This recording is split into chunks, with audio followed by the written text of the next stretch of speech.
everyone. How are you? I'm fine, thanks to God. Now I'm very home. I have a BSc degree from Bahar Dar University in Computer Science and a MSc degree from Jimma University in Information Technology. And now I'm working in Arva University as academic lecturer and researcher. Now in this video, I will present you the basics of object-oriented programming. Basics of object-oriented programming.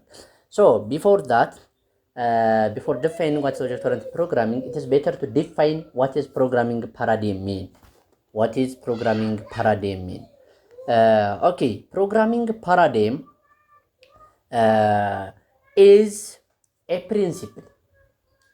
Simply, programming paradigm is a set of principles, concepts, and techniques that guide the development of software system development or the software development processes. To guide the development process of a given software, this is what you call programming paradigm. Simply, it is a set of principles and techniques or concepts that is used to guide the development of software system.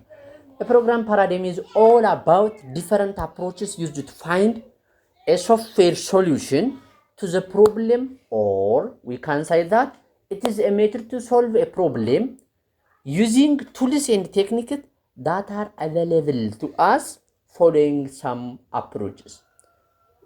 And also we can say it is all about the writing style or organizing organization or organizing the program codes in a specific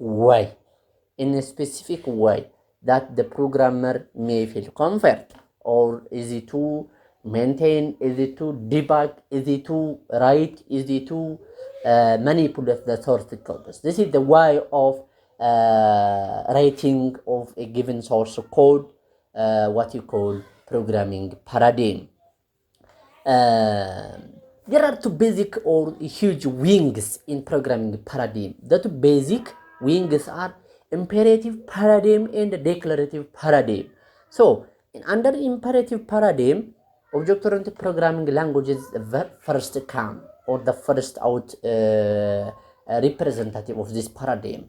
Procedural programming, parallel processing approaches are basic examples of imperative paradigm. On the other hand, on declarative paradigm, functional programming, logical programming, and database processing approaches are the two representative examples of declarative paradigm. Good. What is imperative programming? First, imperative programming, or what you call paradigm, is a programming paradigm where the programmer tells the computer how to perform a specific task. How to perform a specific task step by step using a specific instruction or what you call command. A specific instruction or commands. This is what you call imperative programming approach or imperative programming. On the other hand, what is declarative programming? Differ from imperative programming. It is a programming paradigm where programmers specify that what the program should accomplish without what? Look this one. Without necessarily specifying how to accomplish it. Without specifying necessarily specifications how to accomplish it. The basic examples are under declarative programming, these listed programming languages: Prolog, Haskell, and SQL. But in imperative programming, the source code is divided into functions, as I told you before, in specific instruction or commands, step-by-step algorithms. And basic example under this imperative programming are Java, C, C++, and Python programming languages are basic or most or outfront examples under imperative programming representation. So, what are the differences between structural versus object-oriented programming paradigm? Good. In object-oriented programming paradigm, and structural programming, the two popular programming paradigms as we in today's software development, but they differ in their approach to software design and implementation.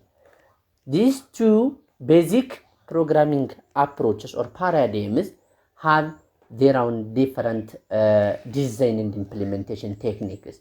When it comes to structural programming or structured programming approach, it is a program paradigm that focuses on dividing a program into smaller pieces, more manageable pieces called functions and procedures.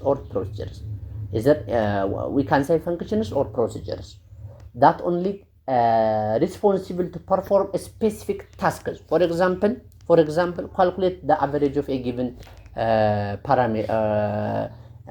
list of integers. Calculate the sum of 2 or 3 integer or numerical values. Calculating the salary of a given list of employees, net salary. And also may calculate the grade value of a given score. This is what you call functions, only responsible for performing that specific specific tasks. These functions have statements embraced inside a curly brace.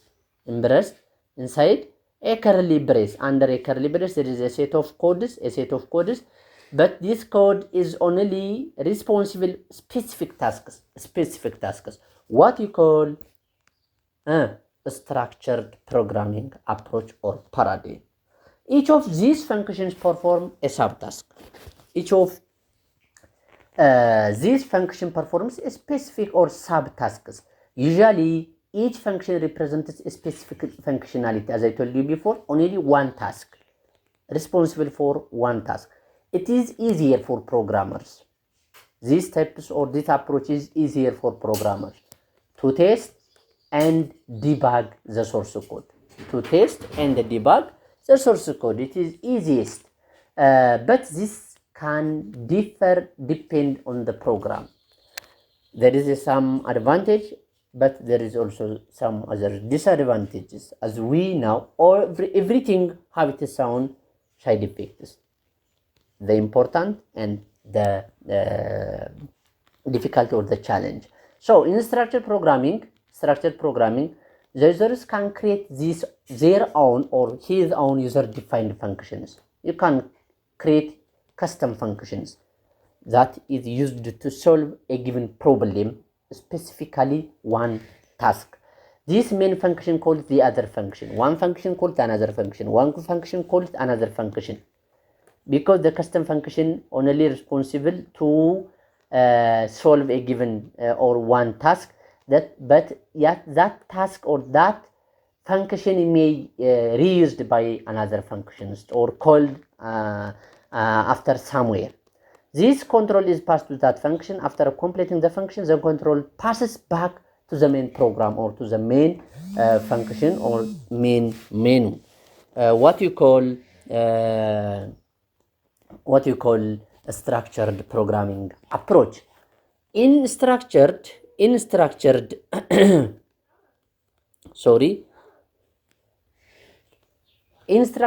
programming, the program is seen as a sequence of instructions that are executed one after the other.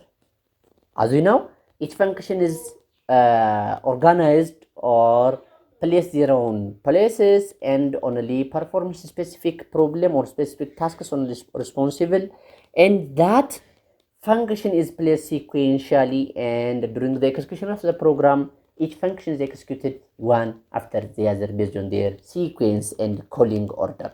So the main feature of structural programming includes the main feature. Look this one, guys.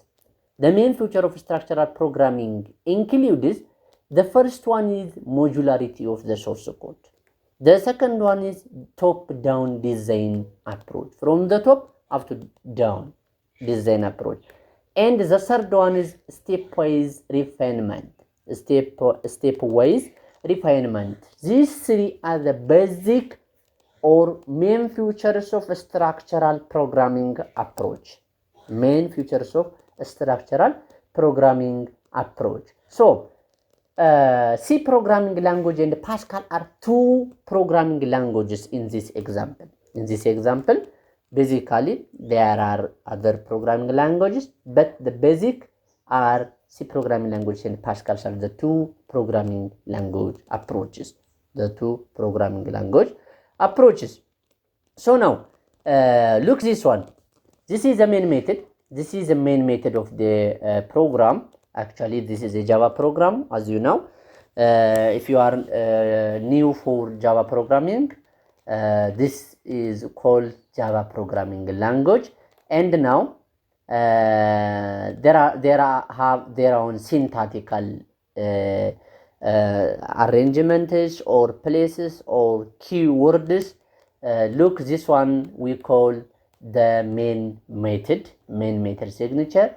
Public is what you call access modifier. Class is the keyword used to define the class name, what you call main, public class main. This is the main, the class name. And public static void main, this is what you call again access modifier, static keyword. The method is static, not changed throughout the program. And void is the return type. Actually, it didn't or it doesn't return anything because the return type of void is telling for the program nothing to return it. And this is the main method or the method name. Actually, this is the built-in function or built-in method name. And it takes one argument array of characters, a string in the forms of array. And this is the argument that passed to the array. And this one, the brace that tells for the program the beginning of the method, until the end or the closed braces. Until this, everything is the body of the method. This from this up to this, the body of the method. From this up to this, the body of the class. Good. So int array variable numbers is equals to this value. Numbers is the array name, and bubble sort numbers. I want to tell you, or I want to inform you this. This is called function calling. Bubble sort is custom function here. Custom function. The definition or the definition body is not here. There is somewhere defined, but we wanted to call it and we wanted to sort these numbers, array of numbers, or this unsorted number, and we wanted to sort it increasingly. So using this, for int I is equal to 0, I less than numbers dot length meaning automatically the Java compiler now the length of the array, semicolon I plus. Then somewhat print line list of I in ascending order. Bubble sort is a function, a method here. Public static void bubble sort. I think you are familiar about bubble sort in data structure and algorithm course. So bubble sort is this function or this method is defined here to sort the number accordingly in increasing order or ascending order. Using two for loops, compare if array of j greater than array of j plus 1. That means the first element. If the first element greater than the second, sort. And temp on the place of temp, put the values of the first element because it is larger than the second, and placed on the first place the second place. Look this one. This is array of empty holes. Assume, and if this value is larger than this value, please put this value here and replace this value and back this value here. Is it clear? Let's assume A. This is A, and this is B, and this is C. So if we compare, this is the index 0, this is index 1, this is actually this is temp variable that used to what you call swap the two variables. So look this one. I think this is clear here. Assume this is list of arrays. Let the value maybe 5 here, 3 here, 1 here, 0. Disordered one. But the function is try to sort it accordingly in increasing order or ascending order. So what we call here, or what we to do here, this is the first for loop. The first for loop, I start from 0, I less than n minus 1, I plus plus. Maybe additionally another element 4. Look here, 4. And the indexes are 0, 1, 2, 3, and 4. So 0, 1, 2, 3, 4. N is 5. The array have 5 elements, but the last comparison is up to n minus 1, or the 4th index. So here I start from 0 up to n minus 1, I plus plus, j is equal to 0 up to j less than n minus 1, n minus I minus 1. I is 0, n is 4, 4 minus 0, 4 minus 0, 4, 4 minus 1, 3, 4 minus 1, 3. Okay, up to this one. So j plus plus 4. If array of j, meaning j is 0, this is the first element or the first array value, index value, is greater than the j plus 1. J is 0, 0 plus 1 is 1. That means this value 0. So array of 0 greater than array of 1. That means 5 greater than 3. Yes. So what you have to do? Swap this value, the j's value, to temp. Swap this to this. And if array of j is 0 empty, that means if we remove this value, we can swap the second element to here. And when the or the second space is free, we can replace or move the temp value here. This is what you call swapping using bubble sort. Up to the end of the array, we apply this one. You can refer on the data structure and algorithm playlist on this video on this channel. There is a clear description or clear explanation about bubble sort, insertion sort, selection sort, and blah blah. So you can refer over there how it works practically on the board. I already posted a video. Anyways, this is a method, and this method is called here.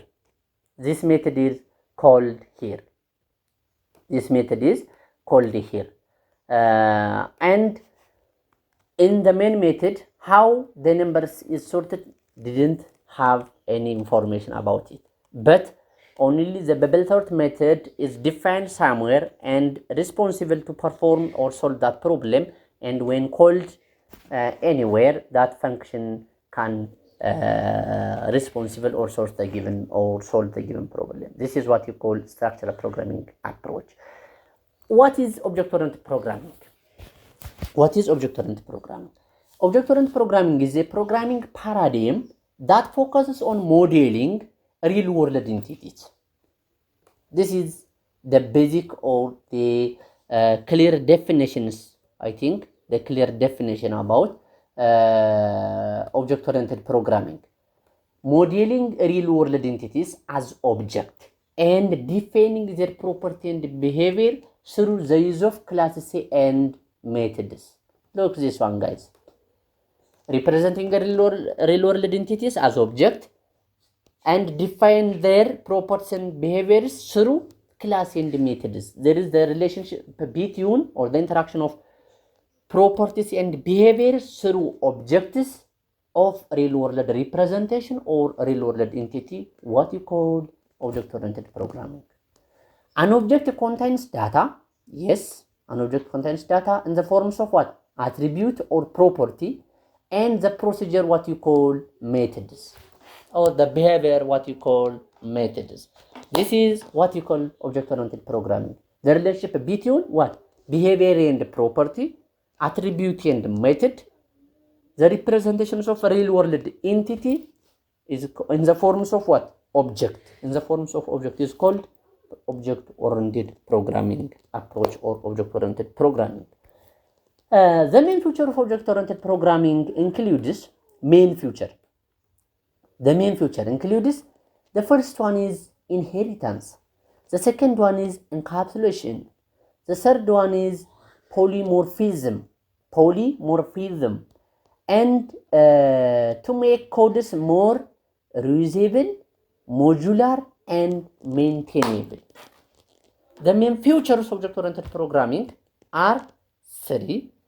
The first one, inheritance. The second one, encapsulation. The third one, polymorphism. What are these? We will see each individually one by one with a clear explanation and example. To achieve what? These three features, these three object-oriented features is used to achieve the code is reusable, modular, and maintainable. That is the goal of or the main features of these three features to achieve object-oriented, more manageable, more modular, and more maintainable, and preferred by more programmers. This is what you call object-oriented programming. Okay, good. So the object-oriented programming provides key benefits of reusable codes and code extensibility. What does mean? Code reusability and code extensibility. This is object-oriented can be achieved by using programming language such as the first one, basically we know Java programming, C++ programming, C# programming, PHP server-side programming, and Python programming are the more representative or basic representatives of these types of programming language, what you call object-oriented programming language. Java, C++, C#, PHP, and Python are object-oriented programming language. Can embed one with the other and develop any system, any website, any software. So this is what you call object-oriented programming. Main features and how to achieve this. Okay, good. This is sample example of Java programming code. Java programming codes, programming language code. Public class car. Car is the class name. Class is the class keyword used to define this class name. Public is the access modifier. Can access everywhere in the program. Private string make. Make is the attribute or the property of the class, what you call car. Make. String is the data type of the make variable or attribute. Private is the access modifiers of the make property or variable. Private string module, private integer. This is three lists are the properties of the class car. Public car, string make, string model, int year. This is the constructors of the class car. Special method. Constructors are special methods that is used to define inside a class. So what? Public car, string, make, string model, int year. This is a constructor having three arguments.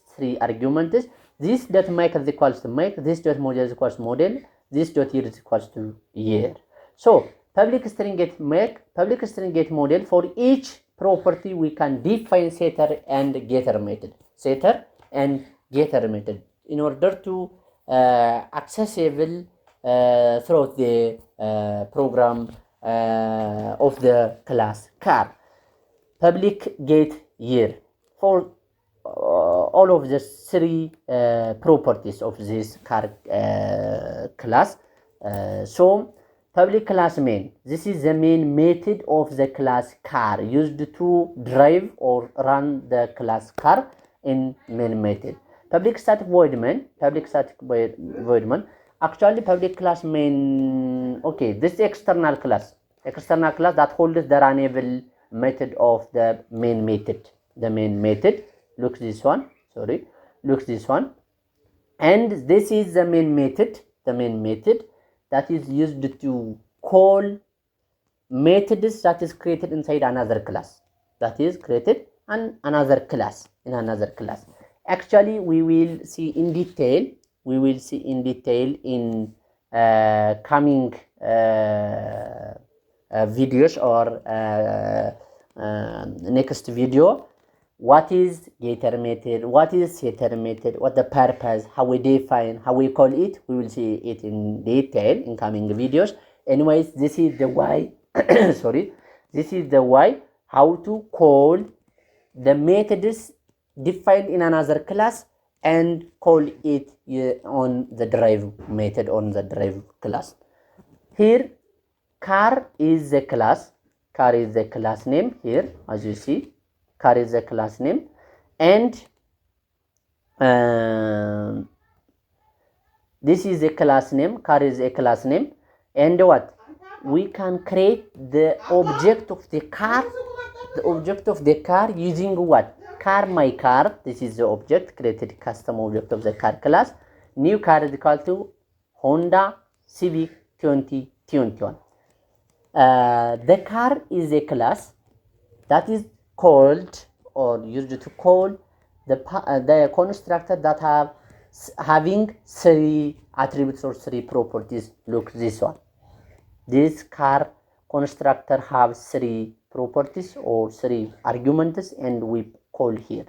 When we call here, we can display these 3 getter methods. System of print line make my car dot get make. My car is the object that is created using the car class, and my car can call methods that is defined inside the car class in the previous class. And my car dot get model, my car dot get here. These 3 methods are defined on the other class, and we can access by defining the classes of that object or the objects of that class. This is the class. Sorry, this is the class, this is the constructor, and this is the methods of the class car.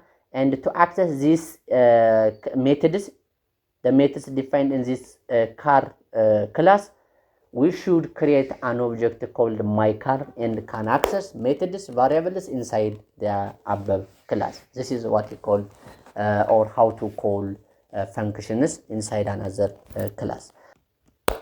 I think it is better to stop here for today, and we will continue in next video overview of Java programming language or introduction to Java programming language. Thank you. Guys, please like, share, subscribe this.